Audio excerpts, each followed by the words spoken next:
We're heading via Zoom to Sydney to catch up with Danny Shannon. Now, Danny, from what I can remember, is a recovering addict, not had a drink or a drug since the 15th of September. What was the year? 2009, Danny. That's correct, And George. how are you feeling? I'm very good, mate.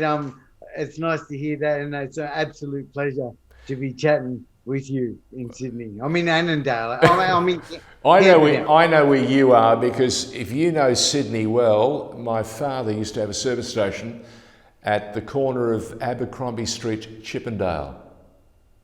Oh, So it's not there. you're down Glebe Way or Ultimo Way. Yeah, that's where the uni is now, is Yeah, it? yeah. Well, Yeah, I in know it. those days, it was very different. It was a Caltex service station, and we used to run a number of businesses out of it. It was just amazing. But it was a very different Sydney, very different people in that area. Redfern, Chippendale, Glebe has changed in character, and you've been working as the senior case manager at Glebe House. We should tell people, for those that don't know, the sort of job that Glebe House does. Yeah, sure, George. We're a drug and alcohol treatment centre, primarily dealing with guys, high risk offenders coming from prison, guys who kind of don't have an idea on how to live, and I just basically help them and teach them how to live. We take boys from the community as well. We men only, generally over 25 years of age, and they come and live with me and with us at Glebe House for generally like 12 weeks. It's an in-house program. They have a curfew at 10 p.m. each night, and we have morning groups. I run a lot of groups. We help them to cook, teach people how to cook. They teach me. Isn't it amazing that here we are, it's 2021, and you have to go as simply and as positively as you can to retrain people, get them into good habits, because they've forgotten or never had good habits in the past. Is that what you found? Yeah, look, addiction, alcoholism, it leads us into this path of, obsession and compulsion and everything else that we do maybe for 15, 20 years is kind of put on the wayside, and we're focused around obtaining and maintaining our addiction. So we kind of forget those Yeah. simple life skills. And a lot of people never got to have them in the first place. Danny, how did you break it? What was the watershed moment for you? Or what was that moment in time that you looked at yourself or looked in the mirror and went, geez, I've got to change this or I won't be around in 5 years' time? Oh, George, there were so many opportunities for me to break that cycle. I tried, I hate to admit it, but like 50 times, probably 50 detox rehabilitation institution episodes. The final time around, I don't know that there was anything in particular. I think it was just my time. I think the stars and the planets were aligned at that specific moment where I was in the right place at the right time, and I made a different decision for the first time in my life. I decided not to get on, and I was going to do what they suggested. And I remember it being a really scary moment, but I've kind of never looked back, life. I understand when you say scary, it's because there's no safety belt, there's no parachute. It's a bit like working as we did once upon a time with Graham Kennedy. We never knew what was going to come next, and we did it without a seatbelt, mate. And it was really scary, but we survived. Absolutely. So Yeah, is it a bit like that?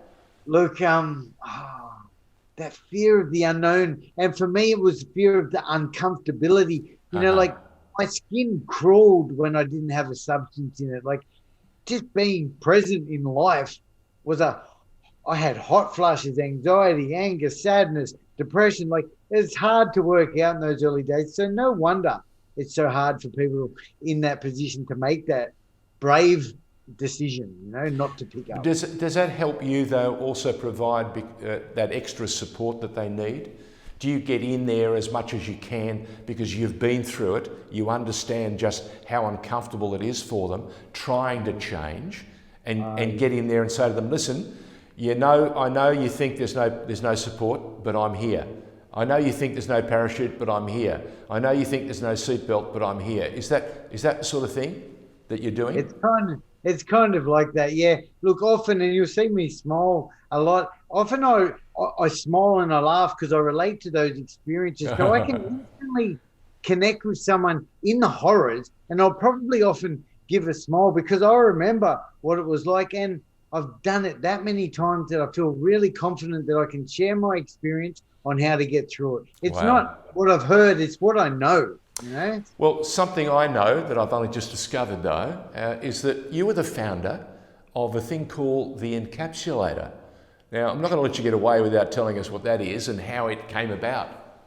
Oh, thank you so much. You know, that's how I kind of ended up here today on this journey, this business journey. The rehab I work at, Glebe House, I was once a client there back in 2009. And then I began working there about 2.5 years into my journey. And when I turned 5 years clean and sober, a huge milestone, you know, I was sitting there in my office at work on the opposite side that I was once a client. And I was sitting there and I was reflecting, full of gratitude and happiness. I was thinking, I wonder what I was like when I entered these doors. You know, what was I thinking? How was I feeling? And I came up with this idea, and everyone knows about the old school time capsule, but I came up with this idea to record a video message to myself for another 5 years' time for when I turned 10, and I thought I did a little bit of research on some questions that I might want to answer talking to my future self. I got the camera ready and I hit record, mate. And the first thing I noticed as I started talking to myself in the future was, wow, this is such a unique, therapeutic, strange process. And at the same time, I remember thinking, I could give this to all of the boys coming through the program now, giving them the ability to sort of document and record and track their progress, a tool to measure their growth. Because, George, all the time the guys come up to me, this is such a common thing, and they go, Danny, when's things going to get better? Like, how, like, what, I haven't changed, you know, and now I'm able to go, well, actually, John, take a look at the video when you first come in. You've changed dramatically. I see the change very obviously in boys, but it's hard to see that change in our early days for ourselves. So, yeah, that's where it came from. Now we're now spreading out to other rehabilitation centres in the city and actually all over the world. So it's been an amazing time capsules, time capsule videos by Encapsulator. That's George? fantastic stuff. So if people want to know more, Danny, how do we go about it? How do we get these people the support that they need to get them over that hump, to get them over that line, to get them to, as you say, discover that myriad of questions that they keep running past you, saying things like, Danny, have I really changed? Yeah. You know, George, one thing I know for sure is there's no one answer to this question, right? But Sure. I think as we enter recovery from drug and alcohol addiction, where you don't have to change much, you have to change everything. You know, so I would suggest and recommend that we take advantage of all the tools available to us. And Encapsulator is just another one of those tools. It allows individuals to record a message of love and hope to their future selves and give them this ability to express themselves without any fear of judgment. You know, often when we're in a counseling session or talking to a friend, there's some type of front, a mask that we put on. Well, our time capsule videos allow people over time to drop all those fronts and tell the truth, basically. So, look, I just believe, I'm not saying it's the answer to recovery at all. What I'm suggesting, it's another tool to assist people along on their journeys and give them that tool to be able to look back on and go, wow, I really have changed. Yeah. Well, I like the idea, though, that when you record these messages in the time capsules, the so-called encapsulator, it's you drawing a line in the sand, yeah? And it's a timeline. And you put these together and you can see the transformation, the change, the shift, the maturing, addict coming out of whatever they've been on, whatever journey they've been on to discover themselves. Tell me, it's as I said, it's now, what is it now? All of 2009. That's quite some trip that you've been clean on. On reflection now, if people want to get involved and want to partake of the Encapsulator, is it an online service? How does it work, Danny? George, thanks so much. Yeah, we can be found at encapsulator.io.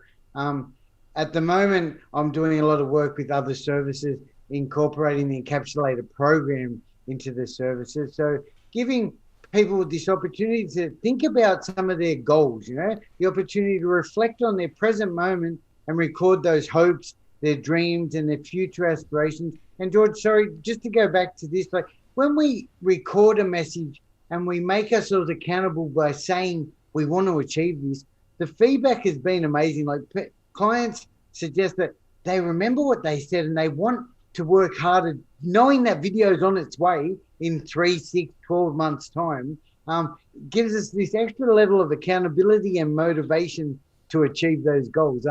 So to go back to your question, we can be found at encapsulator.io. Just recently, we've received support and funding from New South Wales government, who are supporting us to further develop the platform. So right at the moment, we've got a huge amount of IT development going into the platform.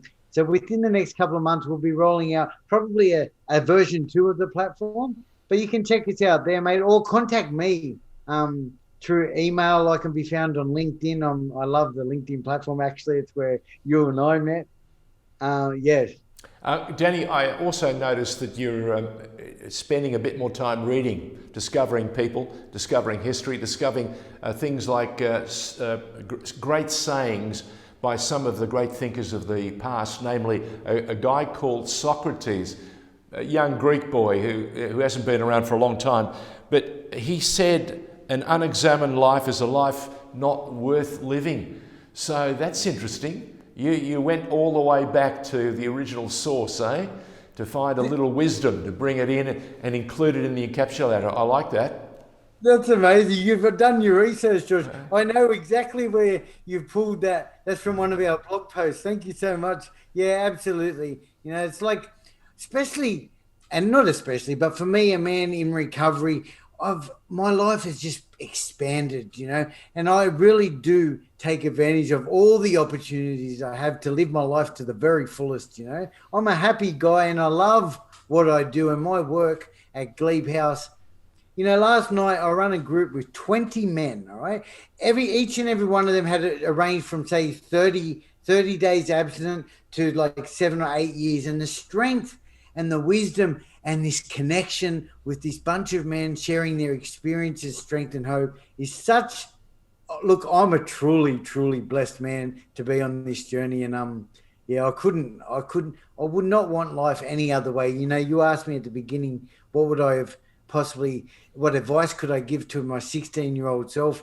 And I've thought about this question often, and I think I am exactly where I'm meant to be because of all the trauma, the horrible shit I went through has made me the man I am today. So I wouldn't change a single thing, Danny Shannon is our guest on The Informer. He's the founder of The Encapsulator. If you want to know more, get out and chase him down on LinkedIn. He'll be there waiting, and tremendous work that you're doing behind the scenes.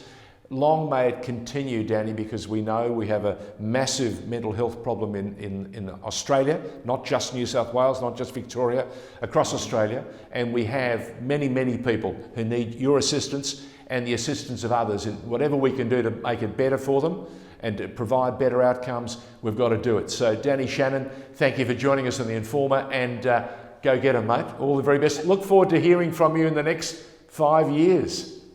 Yes, thank you so much, George. It's such a pleasure, mate. You're right. The mental health space needs a lot of attention. And all we need actually to do, the easiest part of my job is I just listen. Tell me, talk to me. Thanks, George. Well done, mate. Thank you so much. Cheers, mate.